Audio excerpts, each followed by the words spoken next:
Hello and welcome to Eagle Talk. I am Bart Snyder. And I'm Alex Ulatowski. With the weather warming up, spring sports are back and so are we.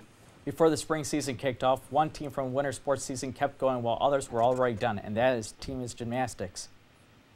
The college at Brockport Gymnastics team made history over spring break. The team traveled to Oshkosh, Wisconsin for the NCGA National Championships, taking home the gold with a score of 191.050. Brockport edged out the defending national champion, the University of Wisconsin Stout, who scored 192.75. Senior Gladys Ulatowski closed out her career strong with a 38.400 performance overall. Senior Stephanie Major and Nicole Jackson earned an All-American on the vault, both scoring at 9.725, finishing in fourth place. Senior Taylor Kellogg led the way on the unveiling parallel bars, finishing in 11th place with a score of 9.525.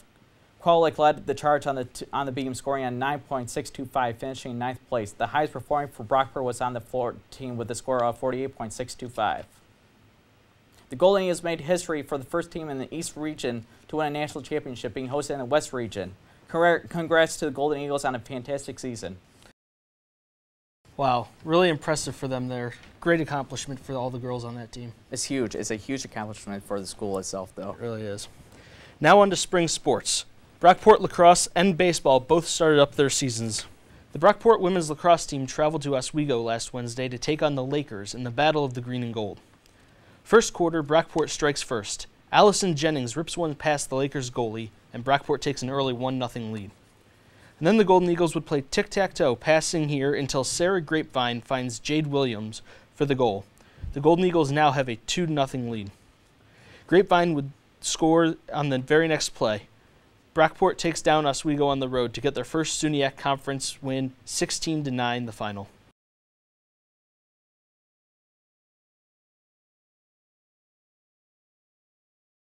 The Brockport Golden Eagles opened up SUNYAC play versus the Oneonta Red Dragons Saturday afternoon.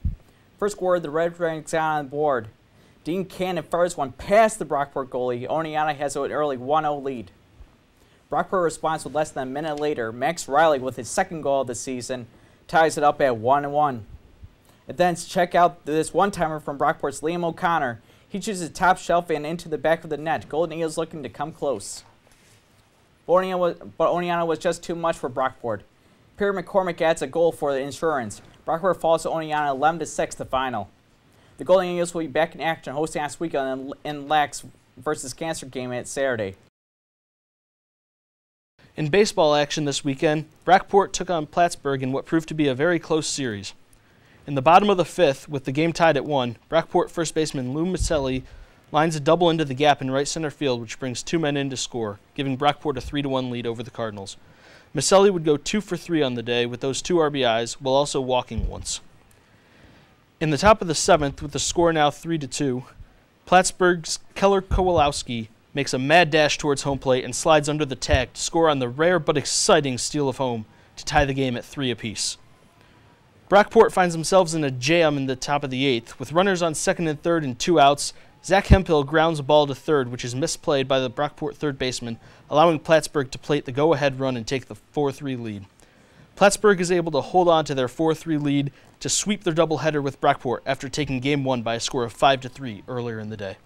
Saturday saw 3 games of the weekend series, with Brockport looking to avoid the sweep after dropping their first 2 games on Friday. Brockport off to a shaky start in this one as the Plattsburgh Cardinals taking advantage of a wild pitch and a pass ball to jump out to an early 2-0 lead in the top of the first. We move on to the bottom of the first with the score now 2-1. Brockport's Liam O'Leary comes through with an RBI single to center, then plates one to tie the game up at 2.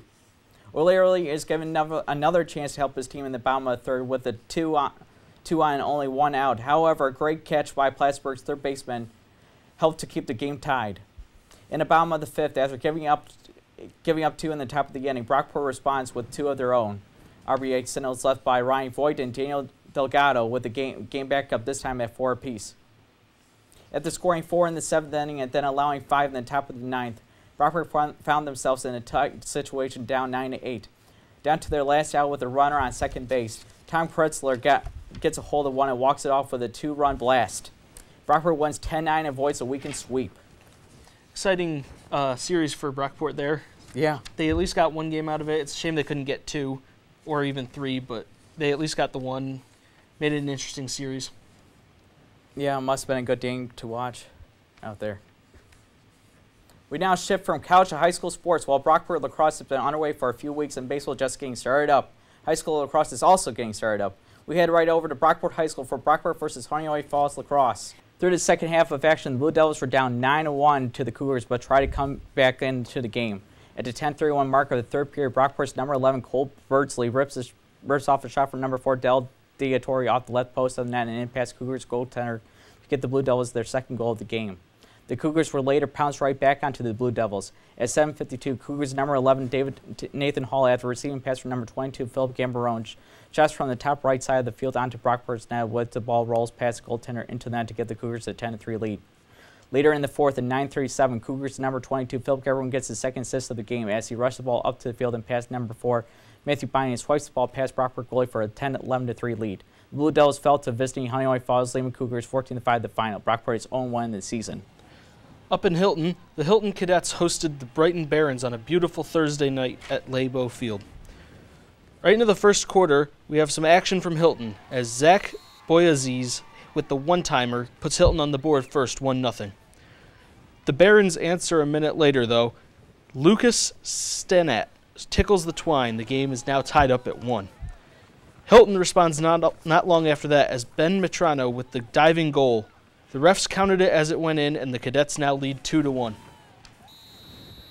And they would add another goal here a minute later as Sean Doran blasts one home past the Barons' defense. Brighton would stage a comeback in this one, but Hilton hangs on to win at home, 10-9 the final. The Spencerport girls lacrosse team opened their season Saturday afternoon hosting the Section 4 powerhouse Corning Hawks. First half, Hawks strike first. Ashley Phillip tickles the twine off a pass from Olivia Tannenberger, Corning up 1-0. A couple minutes later, Corning shows why they're one of the best schools in New York State. Logan Olmsted shoots it, and the Spencerport goalie just can't hang on to it. Hawks have a 2-0 lead. Spencerport comes right back a few minutes later. Rangers down 1 until Cameron Sack, the Duquesne's bound senior, tickles the twine. Game now tied up 2-2. And then Aaron Kuykendall finds UMass bound senior Nellie Choke for the goal. Choke had 4 goals and 2 assists for the Rangers. Later on, Kuykendall will get a goal of her own. The Northwestern bound senior had 2 goals and 5 assists this game. Spencerport picks up their best win of the season, knocking out the Section 4 Corning 16-13 the final.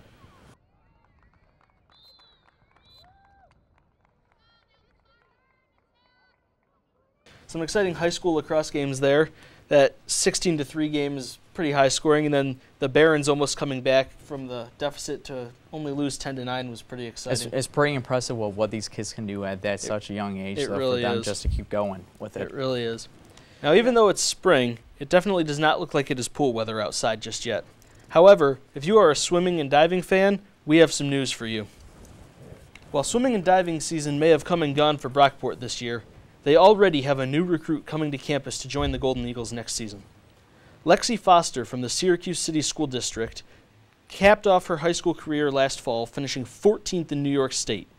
She started off doing gymnastics according to WSYR TV in Syracuse, but her junior year of high school she switched to diving. In the fall of 2018, she was the only diver to make the state meet from Syracuse. And what was her goal at the state meet? States was to make all the cuts, and I did that, so it was really exciting. Not a lot of people go to states from here, so it's an honor to be able to do that. Foster will put her skills to the test at Brockport next fall, as she plans to continue her diving career with the Golden Eagles and study nursing. That's pretty exciting for Brockport to be getting someone of that quality for the swimming and diving team. Yeah, it's huge. It's huge, like what they can get with all these new high school players coming up. All the talent that Brockport's been bringing in between diving, swimming, football, and everything, it's just exciting to watch these seasons. We now finish up with professional sports as the Rochester Americans were looking to clinch a playoff spot this weekend. They had a chance against the Laval Rocket. The Rochester Americans looking to clinch a playoff spot as they hosted Laval Rocket on Friday night at Blue Cross Arena. First period, the Emmericks get on the board first as Sean Malone is in the right place at the right time to knock one off the boards and into the net to put Rochester up 1-0. The Rocket respond, though, later in the period. Alex Belzile somehow sneaks the puck past Emmericks goalie Adam Wilcox to tie it up. A skirmish breaks out, but the goal counts and the game is knotted at 1. The second period now, Danny O'Regan blasts a one-timer past the Rocket goalie, and Rochester takes back the lead 2-1.